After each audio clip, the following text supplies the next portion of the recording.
Greetings, ladies and gentlemen. It is your favorite Dark Sorcerer here, Angelus, son of Abaddon.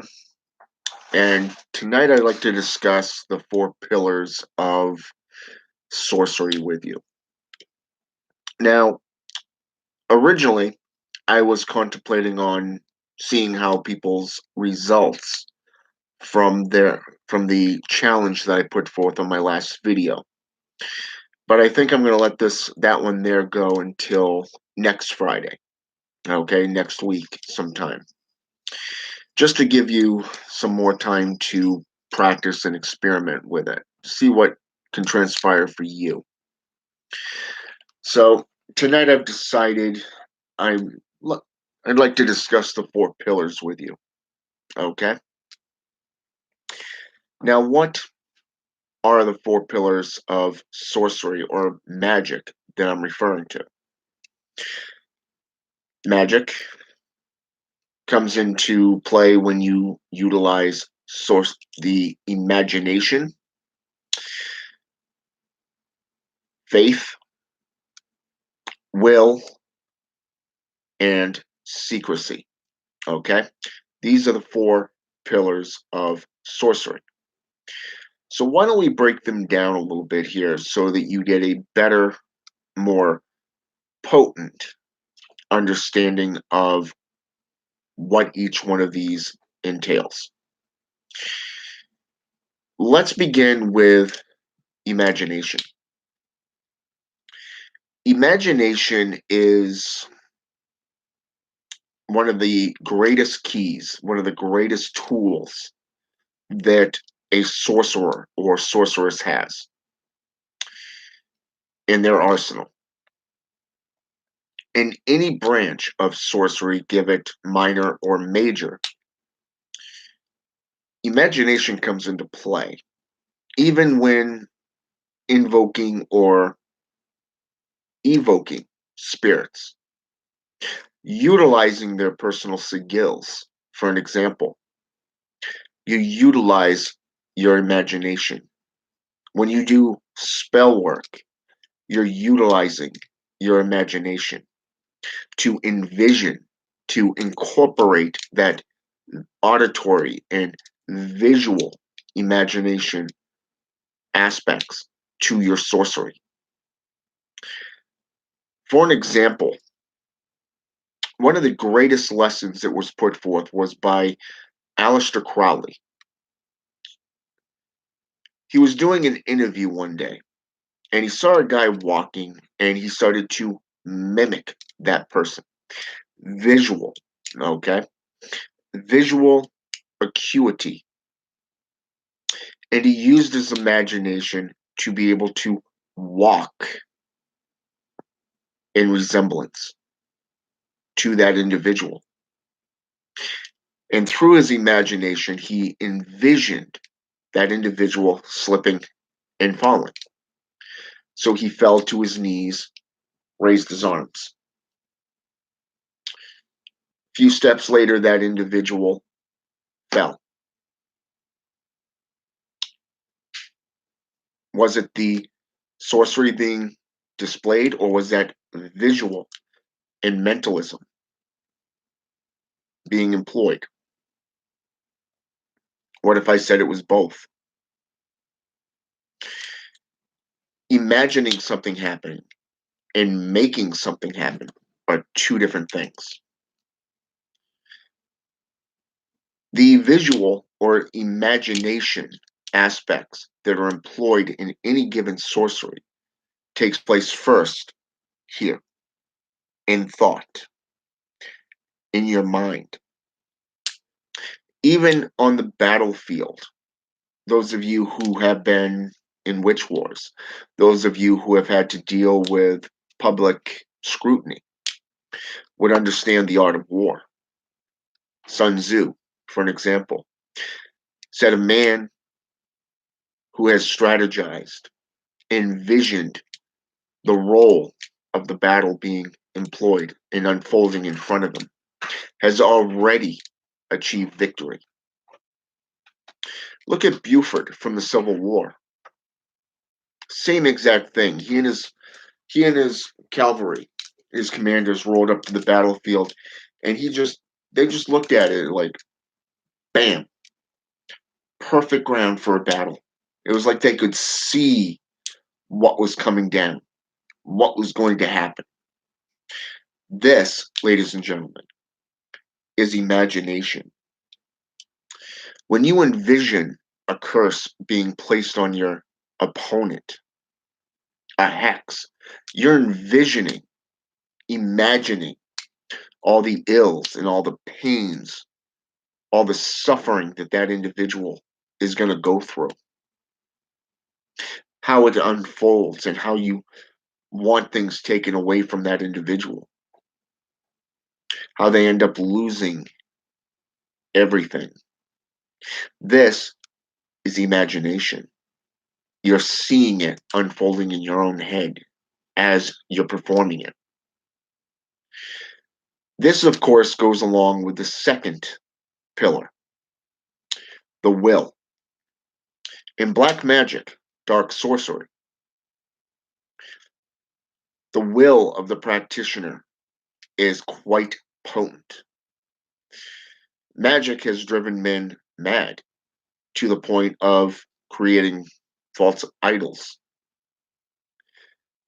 false witnesses, and yes, even those who appear to be possessed because they were not strengthened through will, through discipline, focus within the arts. They don't have a strong foundation under them to build upon.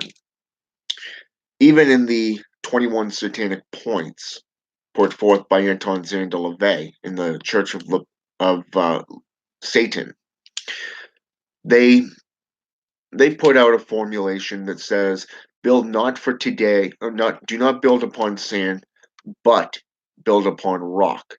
Build not for today or yesterday, but for all time." You see, sorcery is built upon that rock and building up the walls, the mental, the physical, the enlightenment aspects, everything that goes along with the mind of having a strong, undiluted frame of mind. Okay?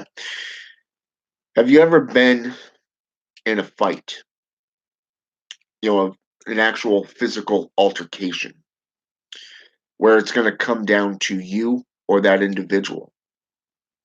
Picture it as a fight or flight consequence. An individual who looks at magic of any kind of sorcery as a game is going to talk the talk and walk the walk until it's time to stand the ground. And then you're going to see them run away. This is because with all that talk, they don't have that willpower to stand strong within their conviction, within their sorcery, who they are and what they're about.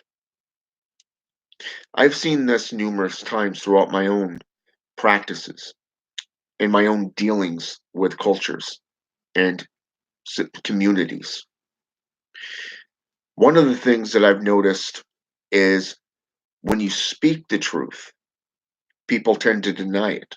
You'll end up getting blocked or they'll talk crap about you behind your back. You see, this happens too frequently, but it does happen. But the thing is when you have a strong will, you know your craft, you know what you're doing, and you stand firm in your convictions within your own magical abilities, you will be victorious, especially when you've already imagined all the possible outcomes. So, imagination and will go hand in hand. Okay? The third aspect of this is the power I guess you can call it. The power of faith. Okay. Faith is something that goes hand in hand with any religious background. You look at what the JCI has done over the centuries, how they've torn people down, how they've created them in their own image. Do we not do the same thing with our children? Do we not create them in our own image? Faith can be unshakable. It becomes a symbol, either for white light practices or that of the darkest of magics. A practitioner who has faith, unyielding faith, to the point where they can stand their ground in a hail of bullets. And yes, I use the term bullets, ladies and gentlemen. Those magical bullets, those spheres, those daggers that are being tossed at you. Those who have that unyielding faith within what you do comes out victorious. Why? Let's break this down. Number one, you believe in the beings that you summon, that you work with. You believe in yourself. You believe in your spells. You believe in if you're using herbalism, you believe in the mixture of the alchemical process. Okay? You will see all of this under faith. It is the trials of a sorcerer. The left-hand path has been said that it's not for the faint of heart. Only the strong will survive. Faith in yourself and your sorcery is what goes on. It is what separates you from the weak-minded, from the weak-willed, the wannabes, those who fear the unknown, fear the arcane knowledge, the planetary knowledge, the magical arts themselves, and the mechanics that go into them. Believing in what you're doing plays a huge part. You have so much belief in it, it should be dubbed a religion in itself. Your faith in the black magic is your religion. Okay? And that's truth right there. It is your own personalized religion. It doesn't matter if you're part of a coven or you are a solitary practitioner. It doesn't matter if you're a necromancer. It doesn't matter if you're a Satanist. It doesn't matter if you're into the Hermetics, witchcraft, shamanism, voodoo, hoodooism, Quimbanda, Umbanda, Santeria, Pedo Mayambi, Santa Morte. It doesn't matter. All of these have these three bases that surround their philosophies: imagination, will, and, yeah, faith plays a big thing in any given practice. It's like entering into a witch war. You must have faith in yourself, in the sorcery, to do what needs to be done to defeat your enemy. Now, do you have to go to war? No. Believe believe in the forces you call upon. If you bring in seals of protection, cloaking, abjuration, or say, for an example, seal of reversal,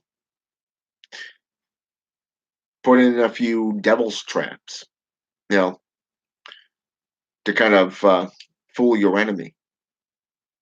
Let your enemy bring down themselves. You know, that's faith in your work. You can delve into the arcane of any system. You'll see these three pillars, these three main pillars. But what about the fourth? The fourth is secrecy. Secrecy in what you do plays a massive role within any given system. You look at, I was approached by a brother of mine whose son went out hunting.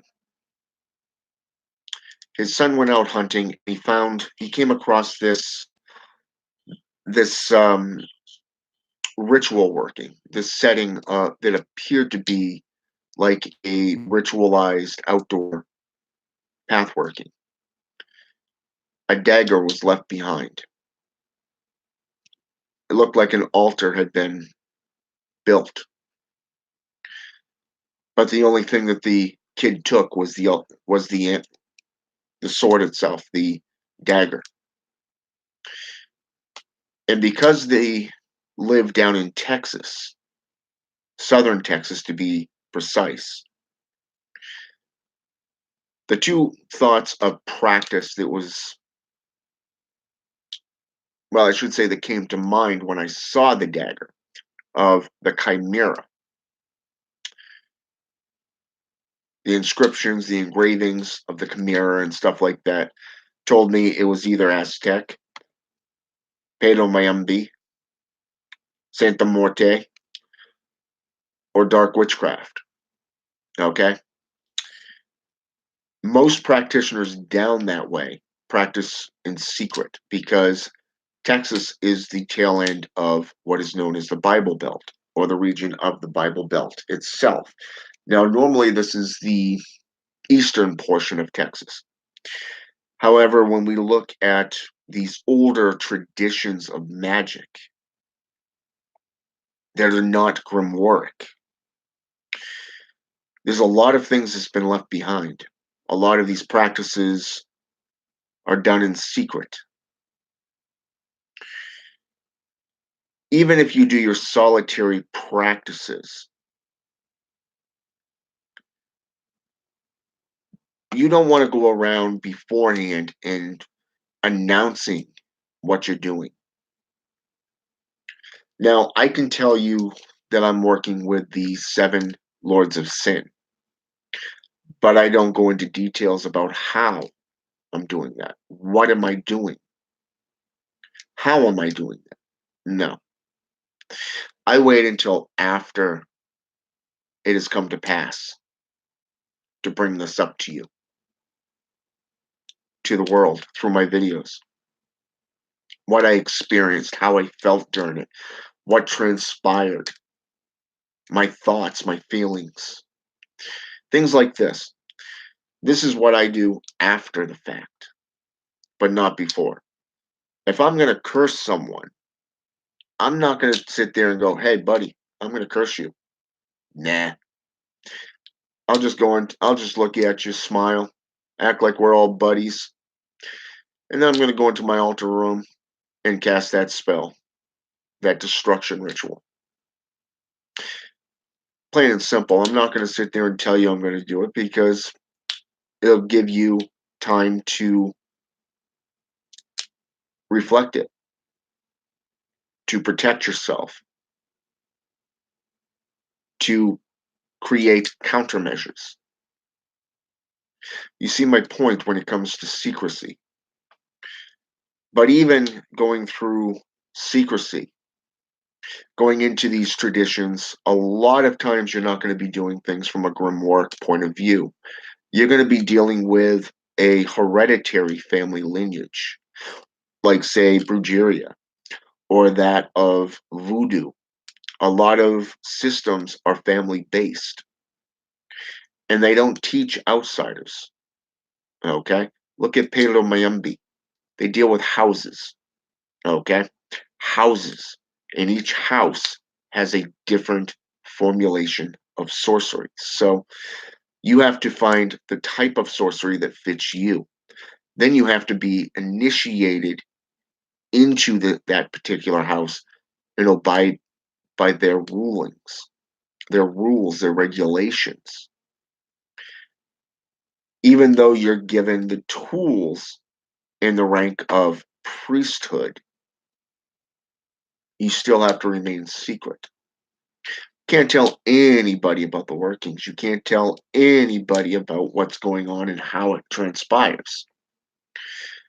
Only one who can do that would be the high priest or that of the godfather. Someone who's been in there for 20, 30 years. Those are the only ones in Palo that are able to do this, spokespeople for that type of religion. However, it doesn't mean that you can't take the same oath for yourself.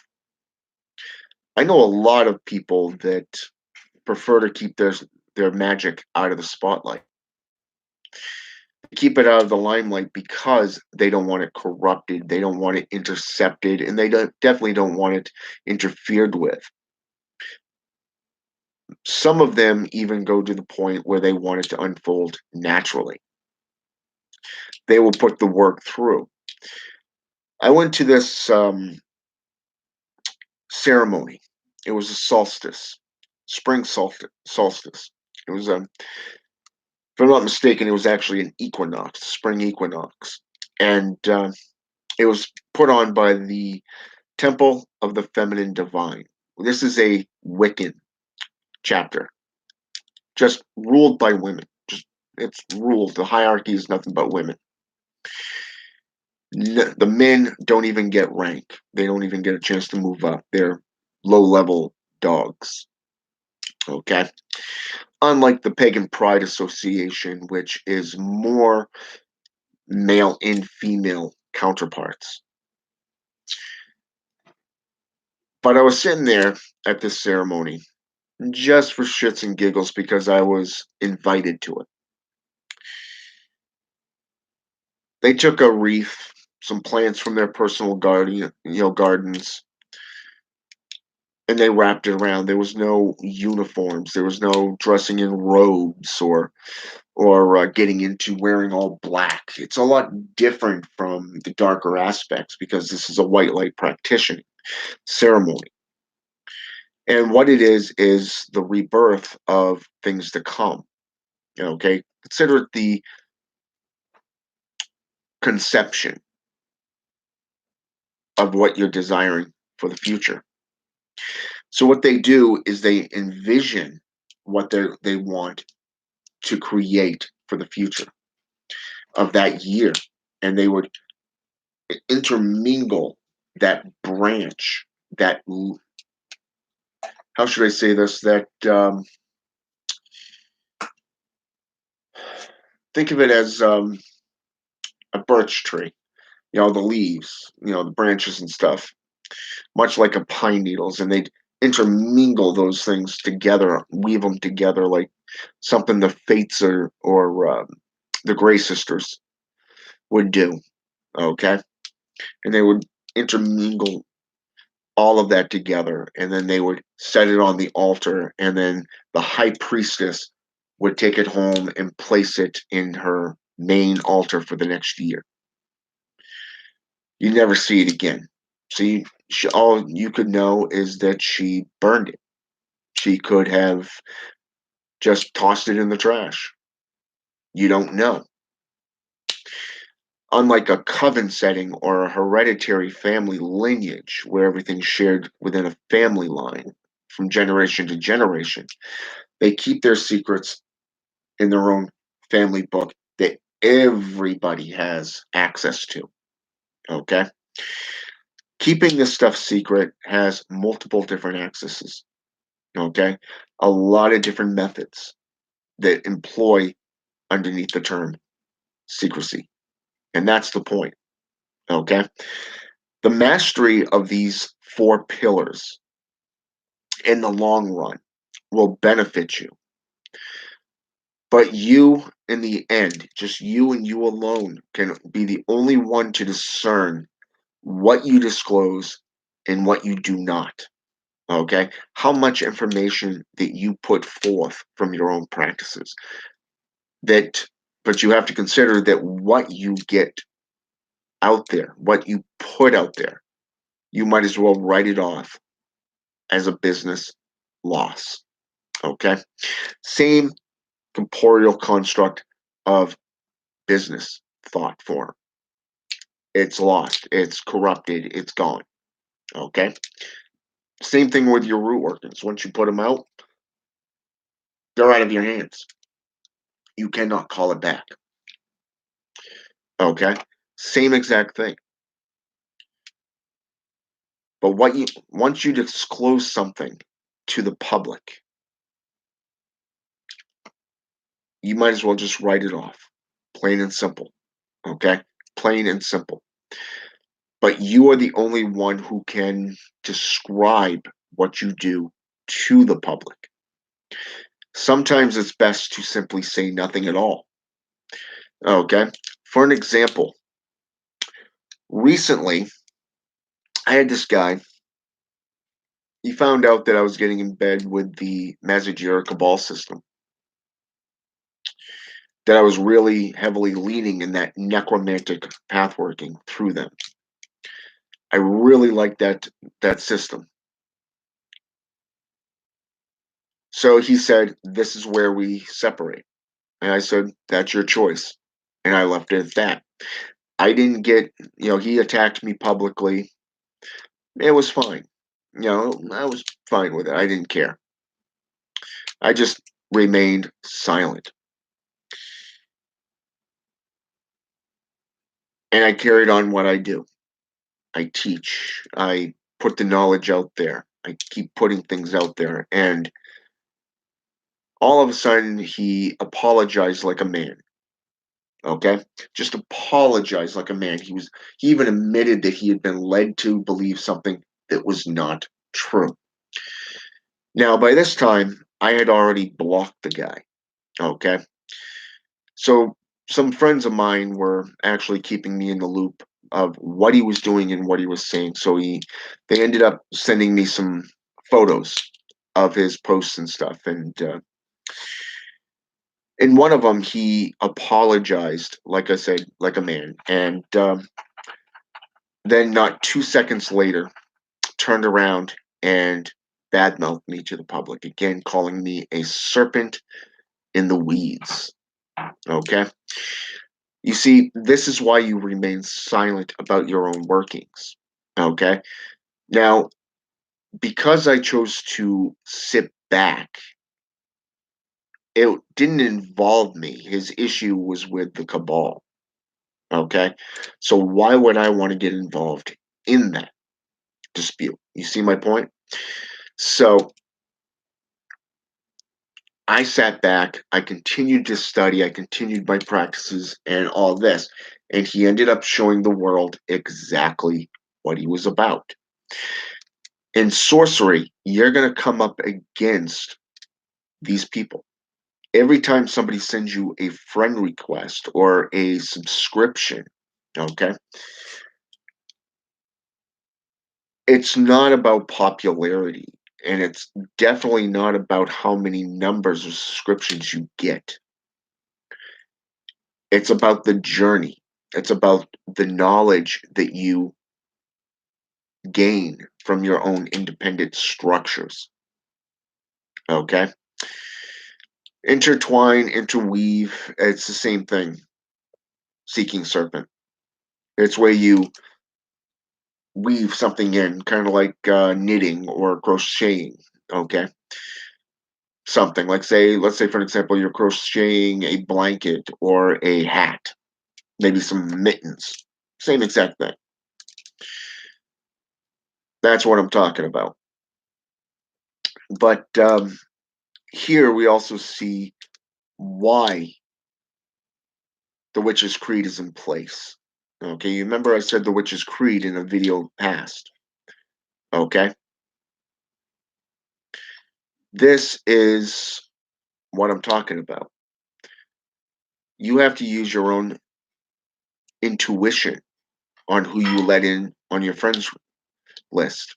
If you're on Facebook, maybe even Instagram, or what's that other one?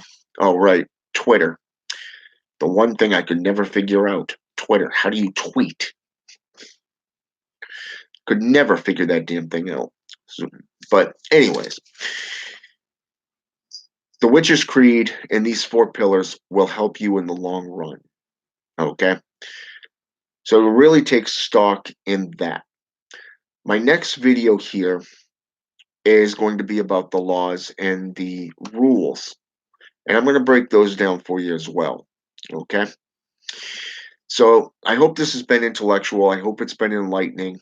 And I hope that you go out and employ these to your life. But that's only up to you. Okay? You're the only one who can discern how your sorcery is done and what you utilize. All I can do is show you the tools. I can give you the tools, even. But what you do with them is solely up to you. All right? Have a good one. And until next time, this Dark Sorcerer is out.